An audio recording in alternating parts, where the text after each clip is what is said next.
నేను ఒక 5 సంవత్సరాల పాటు రెడ్ క్రాస్ చైర్మన్గా పనిచేయడం, అన్ని విషయాలు తెలిసిన వ్యక్తిగా నేను మీ దృష్టికి కొన్ని విషయాలు తీసుకొని వస్తాను.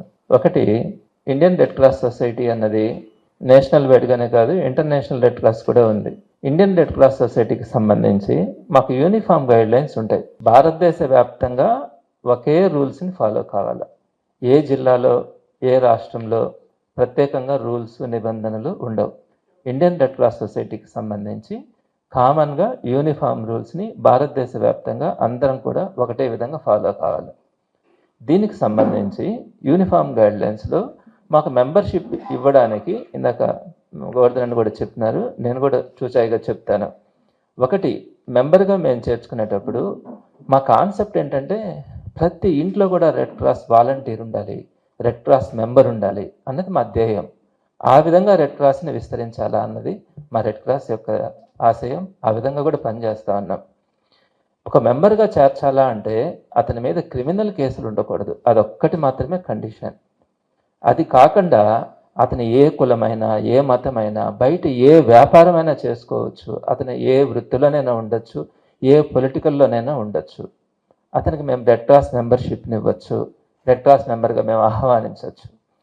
ఒక మెంబర్గా జాయిన్ అయిన తర్వాత అతను ఏ విధంగానైనా కూడా అక్కడ ఉన్నటువంటి ఆఫీస్ బేరర్స్గా కంటెస్ట్ చేసుకోవచ్చు. సో ఇది మాకు మెంబర్షిప్లో ఉన్నటువంటి రూల్స్. మరి ఆ పద్ధతి ప్రకారం ఈరోజు అందరూ కూడా మెంబర్స్గా చేరడం కూడా జరుగుతూ ఉంది. అయితే వీళ్ళు ఇప్పుడు ఈ మధ్య కాలంలో పొలిటికల్గా ఉండకూడదు అనే పాయింట్ని తీసుకొని వచ్చారు. అసలు ఇది ఎక్కడ లేదు. మా నేషనల్ చైర్మన్నే బీజేపీ ఎంపీ. అలానే అనేక రాష్ట్రాలు, అనేక జిల్లాలలో పొలిటికల్ లీడర్స్ ఆఫీస్ బేరర్స్గా ఉంటారు. మా మెంబర్స్ అయితే, అంటే లైఫ్ మెంబర్స్ అంటాము, ప్రాథమిక సభ్యత్వం అంటాం, సుమారుగా 90% పొలిటికల్ లీడర్స్ ఉంటారు. నేను మీకు ఒక వాస్తవం చెప్తాను. నెల్లూరులో ఉండే ఎమ్మెల్యేలు కానీ, నెల్లూరులో ఉండే అపోజిషన్ ఎమ్మెల్యేలు కానీ, అపోజిషన్ పార్టీలో ఎమ్మెల్యేలుగా కంటెస్ట్ చేసిన వాళ్ళు కానీ ఇంచుమించుగా నారాయణ గారు తప్ప అందరూ కూడా ఇంచుమించుగా రెడ్ క్రాస్ మెంబర్స్. వాస్తవం చెప్తున్నాను. పోయినసారి కోటమిరెడ్డి శ్రీనివాసరెడ్డి గారు జగన్మోహన్ రెడ్డి గారిని ఎట్ట తిట్టేవాళ్ళు. ఆయనకి రెడ్ క్రాస్ లైఫ్ మెంబర్షిప్ ఉంది, ఆయన స్వేచ్ఛగా వచ్చి ఓటు వేస్తాడు. నారాయణ గారికి ఈ రెడ్ క్రాస్ సేవ ఆయనకి పెద్దగా తెలిసి ఉండకపోవచ్చు, కాబట్టి ఆయనకి మెంబర్షిప్ ఉండకపోవచ్చేమో. కానీ ఆల్మోస్ట్ పొలిటికల్ లీడర్స్ బీజేపీ కానీ, జనసేన కానీ, కమ్యూనిస్టులు కానీ, టీడీపీ కానీ, వైసీపీ కానీ ఆల్మోస్ట్ అందరికీ కూడా రెడ్ క్రాస్లో మెంబర్షిప్స్ ఉన్నాయి. నెల్లూరు రెడ్ క్రాస్కి వచ్చేటప్పటికి మాకు 5,000 చిల్లర మెంబర్షిప్ ఉంటే 90% అందరూ కూడా ఏదో ఒక పొలిటికల్ పార్టీతో అఫిలియేషన్ ఉండేవాళ్ళే. అలాంటి రెడ్ క్రాస్లో ఈరోజు బాధాకరమైన విషయం ఏంటంటే పొలిటికల్ ఇంటర్ఫరెన్స్ ఉంది అని నేను ఎందుకు ఈ న్యూసెన్స్ అని చెప్పి నేను చైర్మన్గా రిజైన్ చేశాను. రెడ్ క్రాస్ ప్రతిష్ట కాపాడుకోవాలా అని. అది చాలదు అన్నట్టుగా ఈరోజు మేనేజింగ్ కమిటీ మెంబర్గా ఉండకూడదన్నారు, దానికి కూడా సిద్ధమే. అసలు ప్రాథమిక సభ్యత్వం కూడా మీరు పొలిటికల్ పార్టీలో ఉన్నారు కాబట్టి ప్రాథమిక సభ్యత్వాన్ని కూడా తీసేస్తున్నాం అని చెప్పి నిన్నటి రోజున మాకు లెటర్స్ ఇస్తే అసలు రెడ్ క్రాస్ ఈరోజు అందరూ కూడా నివ్వెరపోతా ఉంది. ఒక ఆంధ్ర రాష్ట్రంలోనే కాదు, భారతదేశంలో ఉండేటువంటి ప్రతి రెడ్ క్రాస్ మెంబర్ కూడా ఈరోజు ఫీల్ అవుతా ఉన్నారు. ఎందుకు ఇలాంటి డెసిషన్ తీసుకున్నారు? ఎక్కడా లేదే, ఏ రాష్ట్రంలో లేదే.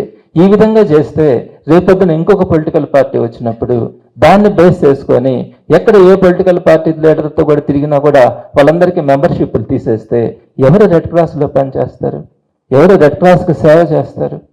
ఏ ఉద్దేశంతో రెడ్ క్రాస్ మెంబర్షిప్ని గౌరవార్థం పనిచేయాల్సిన వాళ్ళు ఈ విధంగా తీసేస్తారంటే ఎవరు ముందుకు వస్తారు? నేను వాస్తవం చెప్తా ఉన్నాను.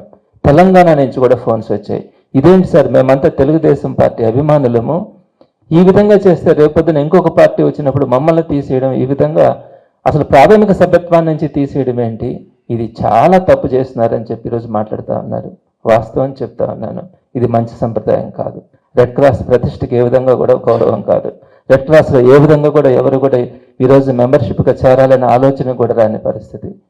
ఒక ప్రాథమిక సభ్యత్వం నుంచి తీసేస్తే కేవలం ఒక పొలిటికల్ పార్టీలో పనిచేస్తున్నారని నేను చెప్తున్నాను. నాకు వైఎస్ఆర్సీపీ అంటే ఇష్టం, జగన్మోహన్ రెడ్డి గారు అంటే ఇష్టం, జగన్మోహన్ రెడ్డి గారి ఆశయాల కోసం నేను బయట పనిచేస్తాను. అంతేగాని నేను రెడ్ క్రాస్కి వచ్చినప్పుడు ఒక మంచి మనసుతో ఒక దేవుడిని నేను ఎంత ప్రేమిస్తానో, మా తల్లిని నేను ఎంత ప్రేమిస్తానో అలానే నేను రెడ్ క్రాస్లో పనిచేశాను. ఎక్కడ కూడా నాకు చేతనైనంత వరకు పవిత్రంగా దాన్ని రెడ్ క్రాస్లో అందరం కూడా పనిచేశాం. మా మెంబర్స్ అందరూ పనిచేశారు. అన్ని పార్టీల వాళ్ళని లైఫ్ మెంబర్స్గా తీసుకుంటాము, గౌరవంగా ఫీల్ అవుతాము. అన్ని పార్టీల వాళ్ళు మా రెడ్ క్రాస్లో మెంబర్స్ ఉన్నారు. కులాలు లేదు, మతాలు లేదు, పార్టీలు లేదు. మా 15 మంది ఎంసీ మెంబర్స్లో కూడా ఆ రోజు వైఎస్ఆర్సీపీ పార్టీ అధికారంలో ఉన్నా కూడా టీడీపీ వాళ్ళని ఎంసీ మెంబర్స్గా తీసుకున్నాము, బీజేపీ వాళ్ళని ఎంసీ మెంబర్స్గా తీసుకున్నాము. 15 మందిలో కమ్యూనిస్టులను కూడా ఎంసీ మెంబర్స్గా పెట్టుకున్నాం. మేము ఆలోచించలేదట అందరం కలిసి పనిచేయాలా, అందరూ కలిసి ఉండాలా అన్న ఆలోచనతో వచ్చాం. మరి ఏంటి సంప్రదాయం, ఏంటి ప్రాథమిక సభ్యత్వం నుంచి తీసేయడం ఏంటి? ఎంత అప్రదిష్ట ఇది రెడ్ క్రాస్కి. సరే, దీని గురించి నేను మీకు ఒక 2-3 పాయింట్స్ చెప్తాను. ఒకటి, నేను 7th ఈ నెల 7వ తారీఖున నేను చైర్మన్ పదవికి రెడ్ క్రాస్ ప్రతిష్ట బాగుండాలన్న ఆలోచనతో నేను రాజీనామా చేశాను. 8th కలెక్టర్ గారు మీటింగ్ పెట్టారు, మేనేజింగ్ కమిటీ మీటింగ్ అని పెట్టి చైర్మన్ గారు కలెక్టర్ గారు ఏం చెప్పారంటే, కొంతమంది టీడీపీలో ఉన్నారు, కొంతమంది బీజేపీలో ఉన్నారు, కొంతమంది వైసీపీలో ఉన్నారు, మీరు పార్టీల్లో ఎలా ఉంటే కాదు, మీరు రాజీనామాలు చేయండి అని ఆయన అంతటితో క్లోజ్ చేశారు. పక్కన డిఆర్ఓ గారు పిలిచి ఆయన చెప్పింది ఏంటంటే, టీడీపీ బీజేపీలో పనిచేసే వాళ్ళు ఇంక మీదట పోబాకండి పార్టీల్లోకి, వైసీపీ వాళ్ళు మాత్రం రిజైన్ చేసిండి అని చెప్పారు. వాస్తవం చెప్తున్నాను, ఇది ఉండకూడదు రెడ్ క్రాస్లో. రెడ్ క్రాస్లో ఇలాంటి తారతమ్యాలు ఉండకూడదు.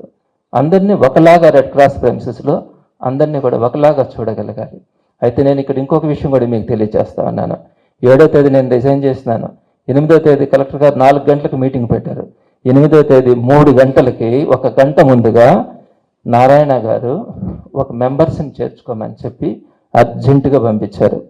అప్లికేషన్స్ని ఫిల్ చేసి, ఎవరు తెలుసా, నారాయణ మెడికల్ కాలేజీలో 15 సంవత్సరాల పాటు హాస్పిటల్ని, మెడికల్ కాలేజీని ఆయన మొత్తం సీట్స్ విషయం కానీ ఎవ్రీథింగ్ మొత్తం విజయ్ కుమార్ గారు అని చూస్తారు. మీలో కూడా తెలియని వాళ్ళు విజయ్ కుమార్ గారు ఎవరు ఉండరు.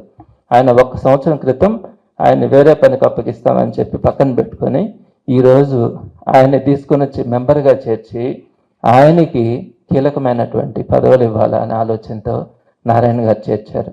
దీంతో పాటు ఇంకో 3 కూడా చేర్చారు. నేను వాళ్ళ పేర్లు చెప్పను, వాళ్ళని నేను వ్యక్తులంటే గౌరవిస్తాను కాబట్టి నేను డాక్టర్లే, నేను వాళ్ళ పేర్లు కూడా చెప్పట్లా. విజయ్ కుమార్ గారు ఆయన ఇన్స్టిట్యూషన్స్లో ఇంచుమించుగా 15-20 ఇయర్స్ పాటు మొత్తం హాస్పిటల్ని చూసుకున్న వ్యక్తిని తీసుకొని వచ్చి ఇక్కడ ఆయన్ని అంటే నామినేట్ చేయాలా ఎంసీ మెంబర్లు కానీ అని ఇలాంటి ఆలోచనతో చేశారు. మీకు ఇక్కడ ఇంకొక విషయం చెప్తాను.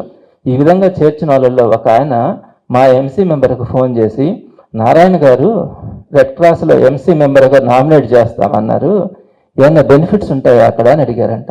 వాస్తవం చెప్తున్నాను. ఇలాంటి వ్యక్తులు వస్తే నేను చెప్పే ప్రతి మాట వాస్తవం చెప్తాను. మరలా ఆయన నన్ను తిట్టిస్తాడు.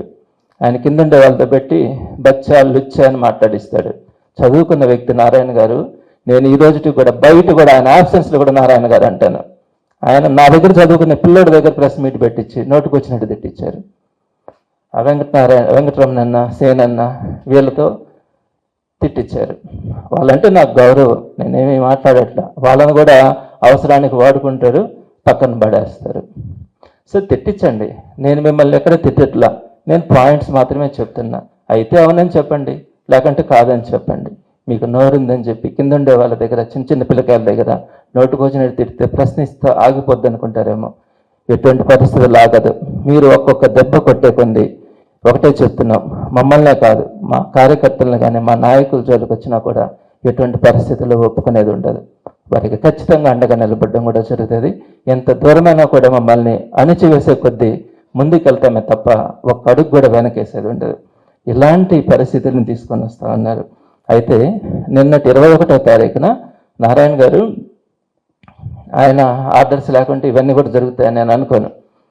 మమ్మల్ని 5 మందిని వైఎస్ఆర్సీపీతో ఉండే వాళ్ళందరినీ మేనేజింగ్ కమిటీ మెంబర్స్గా కూడా కాదు, అసలు మిమ్మల్ని లైఫ్ మెంబర్స్ నుంచి ఎక్స్పెల్ చేస్తున్నాం అని చెప్పి ఇమీడియట్గా 22న మళ్ళా 10 మందితోనే ఒక మీటింగ్ పెట్టించి ఈరోజు 4 గంటలకి కొత్త బాడీని ఎన్నుకునేదానికి మొత్తం రంగం సిద్ధం చేశారు. చేయండి, ఎవరు చేసినా మేము కోఆపరేట్ చేస్తాం. మేము ఉండాలని కాదు, రెడ్ క్రాస్ బాగుండాలా అని కోరుకుంటాం, రెడ్ క్రాస్ సర్వీసెస్ బాగుండాలా అని కోరుకుంటాం.